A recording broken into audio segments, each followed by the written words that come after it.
So check this out. I got off about 6 a.m. this morning, and on my way home, I decide to stop at Walmart. Now, as I get into the store, I lock eyes with an elder that I had served with for about 7.5 years. Now, I hadn't seen this man for about 4 years. I thought he was going to say hello to me. I thought he was going to converse with me for a little bit. Because when I was an elder, I would use my position to talk to disfellowshipped individuals. I would say hello. I would let them know that I cared about them and that I missed them. Now keep in mind, I did this because I was in watchtower mode, right? Well, anyway, that's not what he did. He gave me that 1,000-yard stare. He looked at me as if I was damaged goods, as if I was mentally diseased. But you know, I noticed something. As he was leaving with his cart full of groceries, I noticed that this man aged a lot. Now, he was about a year older than me, but he looked like he aged at least 15 to 20 years. Now, there could be many factors. One, the congregation we both served in had a lot of problems. Now, I can tell you that was probably part of the reason he aged. About 4 months ago, there was an individual that would go to the hall. She was a baptized witness, and she was in our emergency room. And as she was being discharged, I asked her, I said, "How are things going at the Kingdom Hall?" I was trying to get some intel. And she said, "Joe, if there are 30 or 40 individuals on a Sunday, that's a good day." Now, she was one that didn't believe in shunning either. And it was very refreshing to be able to talk to her. So I got some intel that the congregation was not doing good, because when I was an elder, we had 78 to 79 publishers. On a good Sunday, we would see 120 plus. And now, according to her, a good day was 30 to 40 publishers. So that may be a contributing factor as to why this elder is aging. But you know, there may be another factor. His wife. And we're going to talk a little bit about his wife. But I thought I would do a video on elderettes. Now, in the watchtower world, there are elderettes.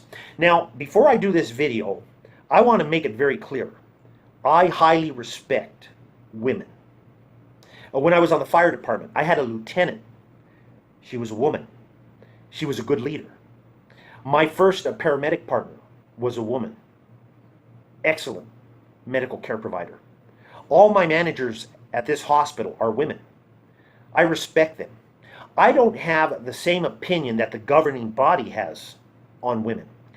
Perhaps you heard that infamous talk by Sam Hurd. Remember when he was talking about the brain capacity of a woman? He said that they had 10% less brain capacity than that of a man. That's shocking that he would say that. And then he goes on to say that a woman's role is one of submissiveness and subjection. And then I believe he says something like this, and I'm going to try to say it verbatim. He said, "Now there are some sisters that will say, 'Oh, if I were an elder, I would do it this way, or I would do it that way.'" And then he says something very shocking. He says, "Do you know what that borders on? Homosexuality." Now, a person might say, well, that was Sam Hurd's opinion. No, that was the governing body's opinion, and I'll tell you why. Nobody gets up at a convention or at a big meeting in front of a group of witnesses and gives that kind of information without the governing body signing off on that outline. So that's the view of the governing body. I highly respect women, but I will tell you, there are elderettes within the congregation. Maybe you've ran across a few elderettes. So I'm going to talk about elderettes. First of all, what is an elderette? Second, who invented the elderette? And then lastly, I'm going to give you 2 examples of some elderettes that I had to deal with. So first of all, what is an elderette? Well, I Googled it. The Watchtower is a very, very well-known organization, right? Well, maybe. So I thought if you just Google elderette, you'll get the answer. I Googled it and I didn't see any information about elderettes. So in my humble opinion, an elderette is an alpha female witness. Nothing more, nothing less. So they are just strong-willed. And they're alpha female witnesses. So perhaps you've run across an elderette. But now, who created the elderette? Well, I know God didn't create the elderette. I actually believe that elders created elderettes. Now, when I was an elder, I was very careful when it came to confidential information. If I went to a quarterly meeting, my wife did not know what we discussed.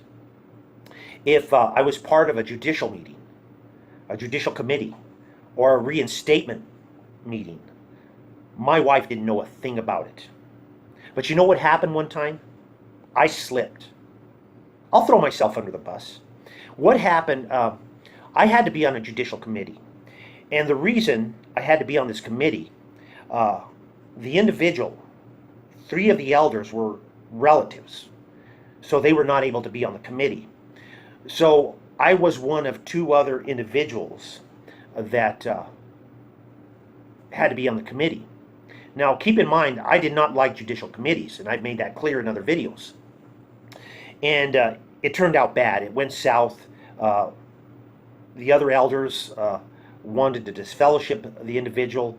I tried to be an advocate, but again, the pressure, and I allowed these men to talk me into being part of the disfellowshipping. Well, that took a heavy toll on me. In fact, every judicial committee took a heavy toll on me. And I went home and I was very depressed. In fact, I was depressed for about a week. Now, he was appealing, so there was no announcement. But my wife, bless her heart, she's my ex-wife now, she kept asking me, what is going on? You're depressed. You don't want to engage in family study. What is wrong? And I slipped. I told her that I was part of a disfellowshipping, and I named the person. That was wrong for me to do that. And I actually created an elderette. Because later on, my wife did become a very judgmental person, an elderette. And so, yes, I believe elders invent elderettes. And by the way, I only did that one time. I knew men that would share everything with their wives. I would actually be in car groups, and there would be elderettes talking about an upcoming committee that I knew nothing about. And I would have to tell them, stop. That's inappropriate. Let's talk about something else. So I knew there were elders that would tell their wives confidential information. So we've established what an elderette is. An alpha female witness. Nothing more, nothing less. And I believe, and again, this is my humble opinion, I may be wrong, but I believe that elders are really responsible for creating elderettes. Now I want to give you a couple experiences that show how much damage an elderette could do to a congregation. Now, keep in mind, again, I respect women, but when you get a woman that starts to run the show and their husband allows it, things start going south. But now let me give you this first example. Now, I'm going to start off by saying I only went to 2 shepherding calls where there were domestic disputes. Now, the first one, I was a new elder. I get a call, and this elder says, we need to go to so-and-so's place. Get your suit on. So I'm waiting for him, pulls up, I get in the car, I say, what's going on? He said, well, there's been a domestic dispute. Well, the sister should have called the police, but she does it the Watchtower way. She calls the elders.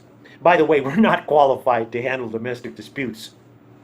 So we get there, and we walk in, and she's sitting at the kitchen table, and you can see this red mark. It was obvious. He slapped her or punched her, and she's bawling. And the elder had about 20 years experience, and I had like 2 years. So I let him take the lead. And he said, where's he at? And she said, he's in the living room. So we go in the living room, and he's sitting on the couch, and he's had about 4 beers. Now I thought this elder was going to counsel him, give him strong admonishment. And again, that's just a feel-good word for elders. I thought he was going to really let him have it, because he saw the marks too. And he said, what's going on? And the elder said, she's not being submissive. And I had to hit her.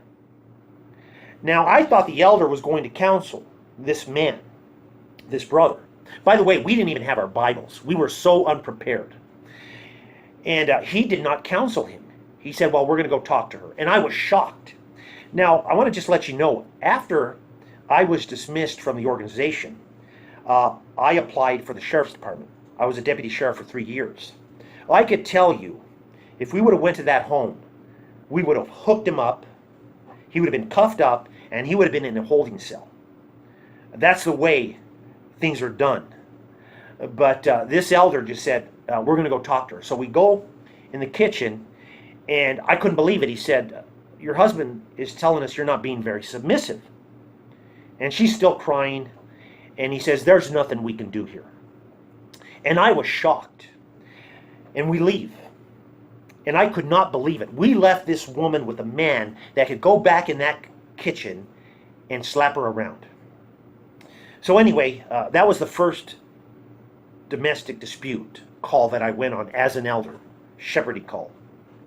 Now the second one I went on, when I moved to a congregation, the congregation that was having a lot of problems, I met an elder, and I actually felt bad for this person. He was not a very personable individual. I was surprised he was appointed as an elder.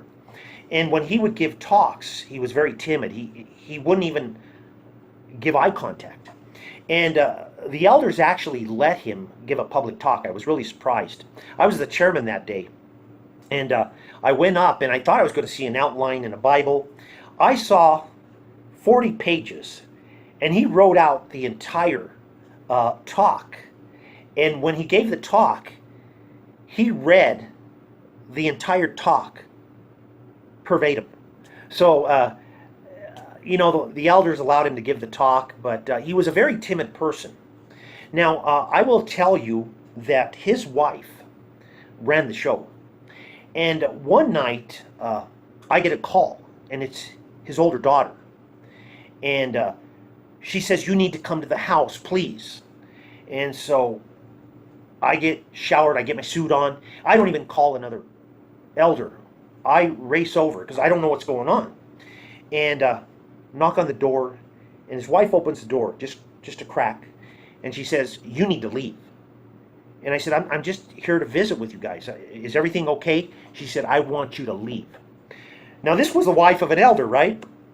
And, I'm not going to bust in their house. So I leave. I go back home. Now, lo and behold, my wife knows everything that's going on. I get home, and she said, did you handle it? And I said, I wasn't even allowed in the house. She said, you need to go back. I said, why? The older daughter called my wife. What had happened, this poor guy was the victim of domestic abuse. His wife would pistol whip him all the time. And he would get beat all the time. And of course, him being a timid man, he just let her hit him. And he wouldn't do anything to stop it. And that night, he was going to escape. This elder was going to escape. Him and his daughter, they were going to leave. Well, she found out about it. She saw the suitcases, and she started roughing him up. So I couldn't believe it. And my wife knew all this information. Now, she later on kicked her daughter out. Her daughter was 18. She kicked her out of the house. And she ended up living with us for a couple of weeks until she found a job and we were able to get her an apartment. But I was shocked. This sister was beating on her husband. And she was very opinionated in the congregation. Very opinionated. I remember we were out in service one time, and I was going to give a convention part where I would interview young people and their goals. Now, her husband She had given her husband $10 for gas, and of course I pulled out $5, and he went to fuel up. And I was talking to her younger daughter. I said, "So what are your goals?" And she turned around and she said, "Don't you talk to my daughter about goals." And I'm like, I didn't know you could talk to elders like that. And I said, "What's the problem?" And she said, "Well, Satan is listening. And I don't want Satan to know what her goals are." Now, I actually wanted to say, "Sis, calm down. Do you not realize that I'm going to be interviewing 3 young people at a convention? Satan could hear their goals." And of course, you've been to convention parts where they interview people and they ask, "Well, what are your future goals?" But according to her, that was off limits. And I'll never forget the way she turned around and she said, "Don't you ask that question." And she was pointing at me. So she intimidated me as well. And again, she was very opinionated in the congregation. And the elders just let her have full reign. And of course, I felt bad for her husband because, like I said, she would beat him. Usually it's the other way around. Usually it's the brother hitting the wife. No, this elderette beat up her elder husband. Well, just a sad situation. Now I'm going to give you one more example. Before I moved to this congregation, I actually was in a bigger congregation. And I would always witness this one sister. Now, her husband was an elder. And when he was on the platform, she would always go outside. And I was always concerned about that. So one day I went outside with another elder, and she was crying. And I said, "Sis, what's going on?" And she said, "The other sisters don't treat me right." And of course, we had a large elder body. I was one of 11 elders. And I saw it. I saw it in field service. They would tease her. There were times when I wasn't there, they would invite her to go out for lunch, and they would trick her. They would show up, and she would show up. And this poor sister, even though her husband was an elder, was treated unkindly by the other elderettes. And I really felt bad for her. Now, one day she confided in me, and she told me that she had a brother in the congregation I would later move to. And he was schizophrenic. And he got disfellowshipped. And then I remember being at this hall. I was visiting. I had just moved from Kansas. And I remember the night of the disfellowshipping. And they disfellowshipped this individual. And I remember him standing up. He was sitting right behind me. And he said, "Not in God's eyes, not in Jehovah's eyes." And he walks out. So I'd asked a couple of the elders, I said, "What was up with that?" And they said, "Well, he's causing a lot of problems in the congregation." And they knew I was an elder. And I said, "Why was he disfellowshipped?"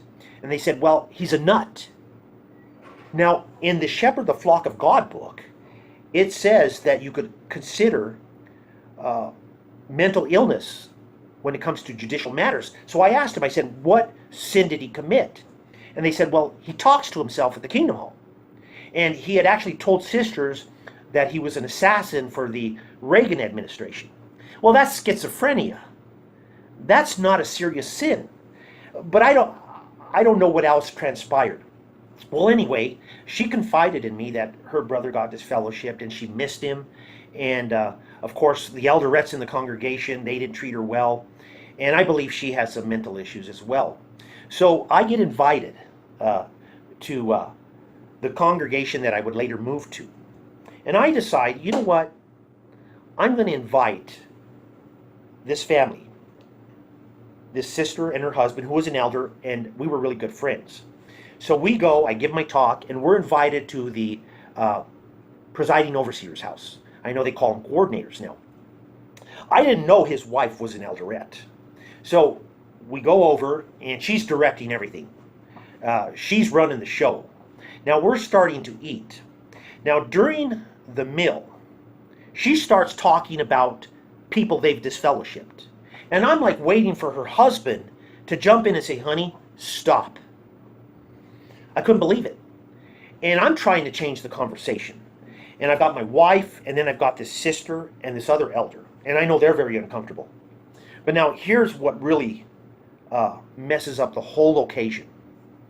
This elderette the wife of the presiding overseer, mentions that they had to take care of a nut job in the congregation. And right away, I knew where this was going, because remember, when I first moved to Colorado from Kansas, I witnessed the disfellowshipping, and I knew they disfellowshipped a schizophrenic person. And I'm thinking, oh my gosh, I hope she's not talking about this poor sister's brother, because she confided in me that her brother got disfellowshipped and he was highly schizophrenic. And I'm trying to kick her. I'm actually sitting next to her, and I'm trying to kick her because she's not listening to me. I told her, let's change the subject. She was not going to change the subject. She was an elderette, and she was going to go ahead and go with the flow and talk about disfellowshippings and all kinds of things that went on in the congregation. And so she starts talking about this poor guy that was schizophrenic, and this is what she says. Yeah, we had to take care of this nut. He was a nut job. He was telling people that he was an assassin for the Reagan administration, and the brothers had to disfellowship him. And again, I'm still trying to kick her because she will not take the verbal cues. And her husband did nothing to stop her. So anyway, the poor sister is listening to this. And she stands up. And she says, that person that you're talking about, that's my brother. We're leaving. And let me tell you, you could hear a pin drop. So my wife and I get up, and I told the presiding overseer, we need to leave. And I was so hurt that this presiding overseer, a man that was entrusted with confidentiality, entrusted with taking care of the flock, taking care of people that have mental illness, couldn't keep his wife in check. She was running the whole conversation, and she was putting people down. She was judging people. And she judged a poor man that had severe schizophrenia. So sad. Now, in conclusion, I'm going to tell you who this presiding overseer was. He was the man that I saw at Walmart. No wonder this poor man aged 15 to 20 years. I don't think it was just because of the problems within the congregation. I think this man aged 15 to 20 years because of his wife, who was an elderette. I hope you enjoyed the video. God bless, and have a good evening. And in 15 minutes, I get to start another night shift. Again, God bless you.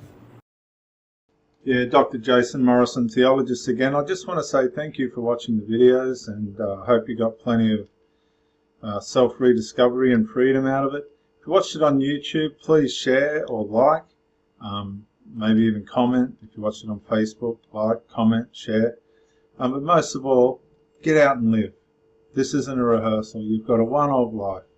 Don't let your loyalty and your faithfulness blind you to the life that you should be experiencing. Till the next video, thank you for watching, and bye for now.